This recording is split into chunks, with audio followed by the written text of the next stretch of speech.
Hello, BookTube. I've got some Friday mail for you here. Some packages, a bunch of boxes. Looks like a lot of variety. Let's see what we have and whether or not any of it is squeal-worthy. What is this first one? Oh, this first one is doubly wrapped. That means it's probably a present from one of you. Publishers tend not to double wrap things. Let's see what we have here. Oh no, wait, no, it's got a pub sheet. All right, what have we got here then? What is this thing? It's in bubble wrap. What is this?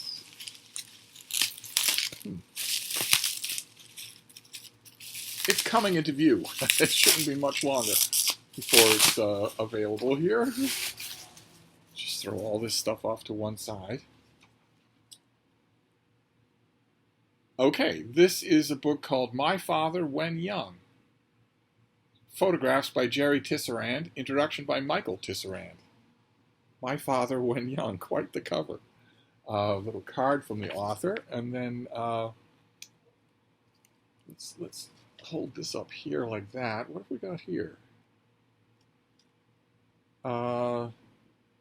In 1955, an army sergeant named Jerry Tisserand visited the PX on his base in Orleans, France, and purchased a German Belora Bella camera. In another second, we're going to need to stop for the siren, but we'll keep going for now. He wanted to take photos, quote, that no one else has taken. He wrote to his family, and his artistic pursuit carried him across Europe, back home to Indiana and Kentucky, then to New Orleans Mardi Gras. He captured unique and vibrant scenes of everyday life, whether an ancient cobblestone walkway or hidden dirt roads, and created indelible images of classic cars, young love, and brilliant revelers. Then, following that last trip to Mardi Gras in 1959, he put down his camera and boxed up his slides, and his work remained unseen for nearly 60 years. In 2020, award-winning author Michael Tisserand was keeping close to home due to COVID and began pulling out dusty boxes left to him from his father, who died 12 years earlier. Wonder how many people could say the same thing. Went through their attics, went through their basements, just with time on their hands, went through all those boxes out in the shed or in the garage. He found 2 gray steel cases, each containing tidy rows of Kodachrome slides.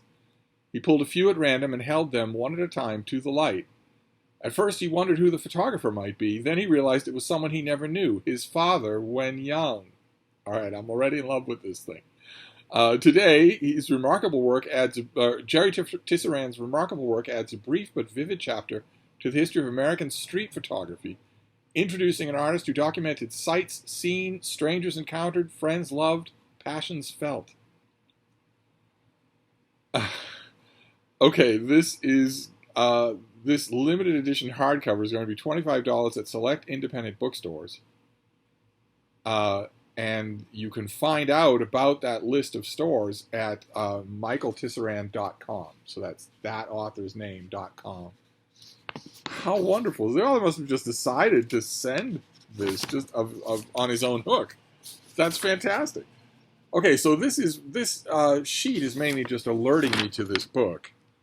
I'm pretty sure this is out already. There's no actual publication data on this thing. It's just alerting me to the book. So let's see just one picture. All right. Oh, I opened it to a great picture. It seems like Mr. Tisserand Sr. probably had a lot of talent because, of course, those of you who are photographers will know this perfectly well. It's not a question of the equipment. It's a question of the eye. It's a question of the human user.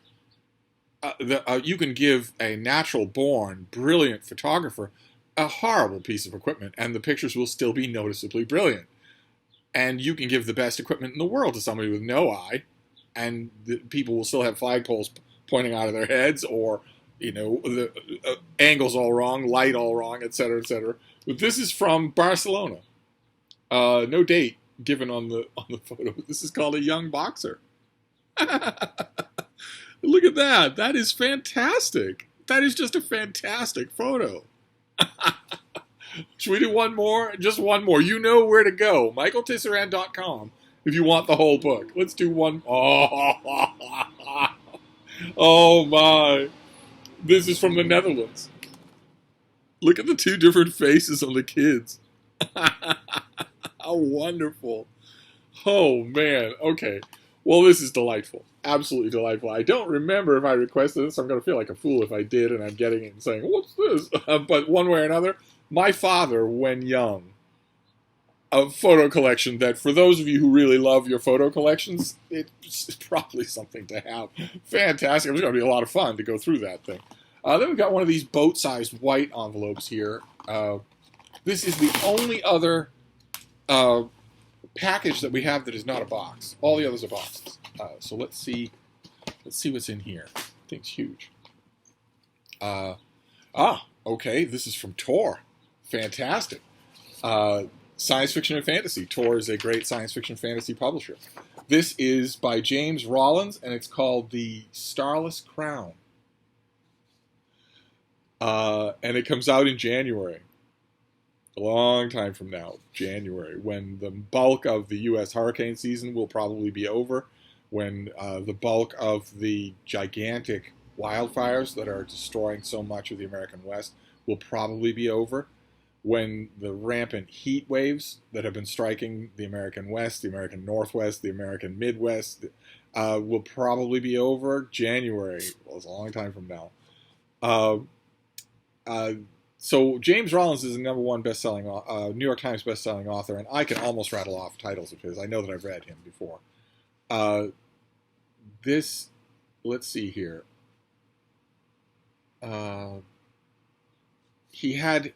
So he's known for his thrillers, but according to the pub sheet here, he had his origins in speculative fiction, science fiction, and fantasy, and he's never lost his love of the genre. And with this book, he returns to his roots in a masterwork that's been 8 years in the making.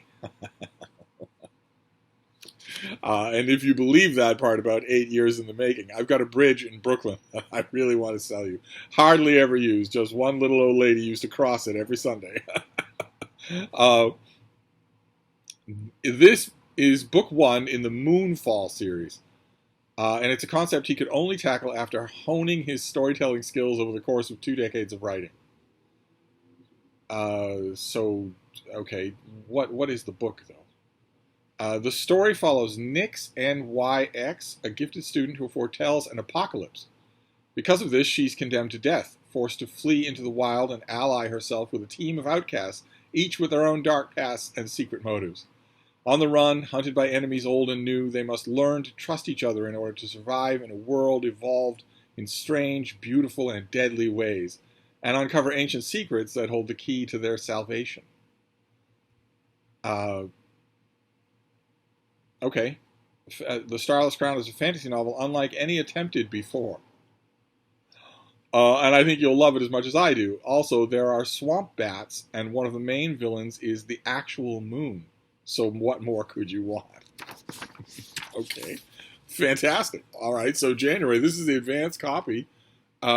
And I'm assuming I'll get a finished copy. That's great, though. That's fantastic. Always in the mood for epic science fiction and fantasy. Then we've got a bunch of boxes here. 2 of them are relatively small but heavy, so they could be finished copies. And the third one is big, and I suspect, from the look of it, that it's from one of you, that it's a gift. Let's see what this first one is here. Boy, the packages are not behaving well today. I don't know if that's the packages or if it's me, if it's my sense of touch or lack thereof. Okay, let's get this as far away as possible and see what we have here.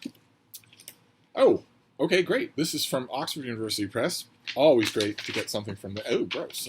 Okay, that's not a pub sheet. It's a bill. It's zeroed out, but still, I don't like touching them. This is a biography of Karl Barth by Christian Tietz. That looks like a happy guy, doesn't he? Do we have a... Okay, there's the author biography. From the beginning of his career, Swiss theologian Karl Barth was often in conflict with the spirit of his times, no pun intended. While during the First World War, German poets and philosophers became intoxicated by the experience of community and transcendence, he fought against all attempts to locate the divine in culture or individual sentiments. This freed him from a deeply worldly engagement. He was known for being the Red Pastor, was the primary author of the founding document of the Confessing Church, the Barman Theological Declaration, and after 1945 protested the rearmament of the French Republic of Germany. And the author of this book compellingly explores the interactions between his personal and political and biological biography and theology. Numerous newly available documents offer insights into the lesser-known sides of Barth, such as his long-term three-way relationship with his wife Nellie and his colleague Charlotte von Kirschbaum. Okay. This is an evocative portrait of a theologian who described himself as God's cheerful partisan. There's somebody in this little corner of BookTube who loves this figure. I can feel certain that it is. I want to say almost that it's Jason Harrigan. I feel certain that there's one of you out there that should have this book when I'm done with it. One more, I'll have to root around and figure that out, okay, unless the person is watching and can just tell me that they'd like this book.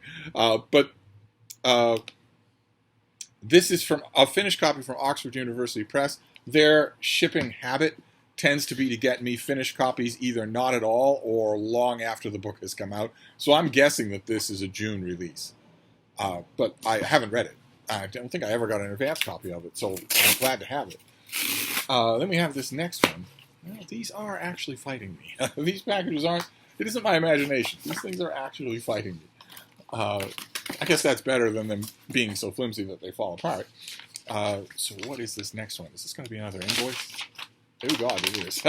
Ooh, let's not touch that. Who pays for books? What have we got here? Oh, fantastic. Okay, great. Okay, fantastic. This is by Edward J. Watts. This is also from Oxford, and it sounds fantastic. This is The Eternal Decline and Fall of Rome. The History of a Dangerous Idea by Edward Watts. I naturally think of a certain person when I hear that name, but this will not be that person. No, Edward Watts is the Alcibiades Vasiliadis Endowed Chair and Professor of History at the University of California, San Diego. And this book, let's see what we have here. The Eternal Decline and Fall of Rome. The decline of Rome has been a constant source of discussion for more than 2,200 years. Everyone from American journalists in the 21st century AD to Roman politicians at the turn of the 3rd century BC have used it as a tool to illustrate the negative consequences of changes in their world. And Rome did, in fact, decline and eventually fall. An empire that once controlled all or part of more than 40 European, Asian, and African countries no longer exists. The Roman prophets of decline were ultimately proven correct, a fact that makes their modern invocations all the more powerful. If it happened then, it could happen now. The Eternal Decline and Fall of Rome tells the stories of the people who built their political and literary careers around promises of Roman renewal, as well as those of the victims they blamed for Roman decline. The story begins in the Roman Republic just after 200 BC and proceeds through the empire of Augustus and his successors, traces the Roman loss of much of Western Europe in 5th century AD, then follows Roman history as it turns through Eastern Roman Byzantium until its fall in 1453. The final two chapters look at ideas of Roman decline and renewal from the 15th century to the present. If Rome illustrates the profound danger of the rhetoric of decline, it also demonstrates the rehabilitative potential of a rhetoric that focuses on collaborative restoration, a lesson of great relevance for our world today. And of course, Rome isn't completely gone, right? There's the Vatican, which is the size of a postage stamp. Really, it's more useful to talk about the change of Rome, the transformation of Rome, than the fall of Rome. I wonder if Gibbon gets a lot of mentions here. Yes, he does. Okay, good.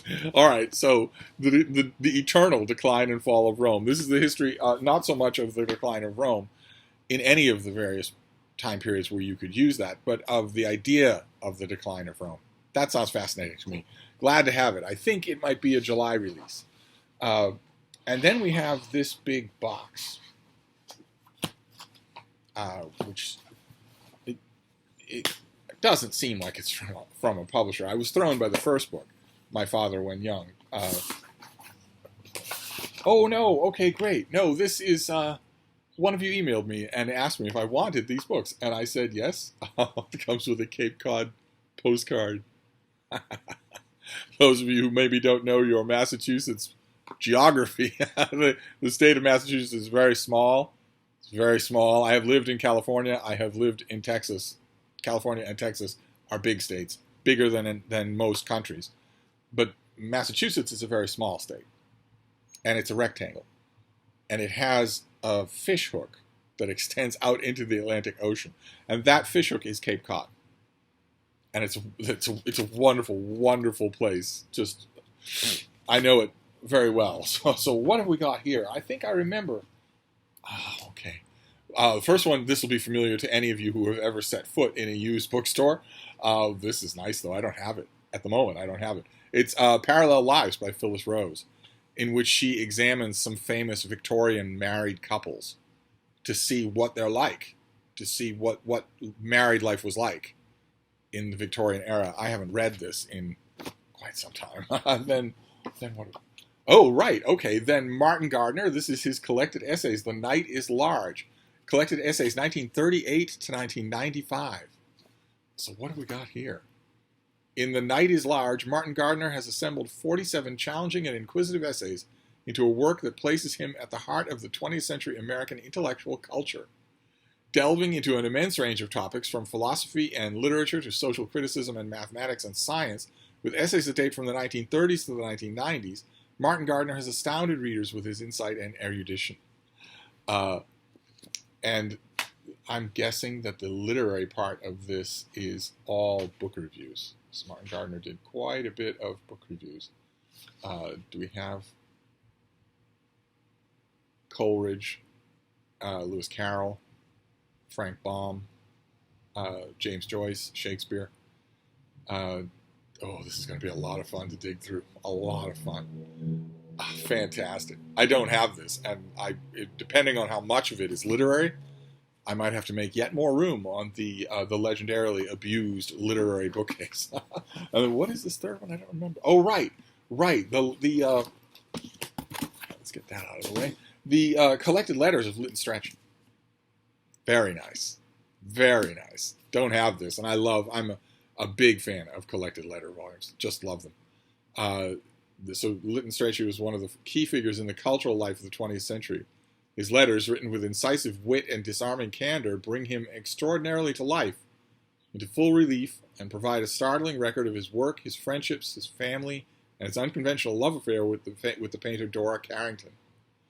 And I've read letters from this figure in letter collections, and they're amazing, just amazing. You can spot them a mile away if you're in a big anthology of letters across the ages or something like that, and you took the names off all the letters. He's one of those people where you would instantly know who it was. Fantastic. Okay, great. So there you go. That is our mail for today. We have the letters of Lytton Strachey. We have The Night is Large, collected literary bits by Martin Gardner. We have Parallel Lives by Phyllis Rose, very reprinted, a very popular historical inquiry. I just don't happen to have a copy at the moment. Then we have The Eternal Decline and Fall of Rome, The History of a Dangerous Idea.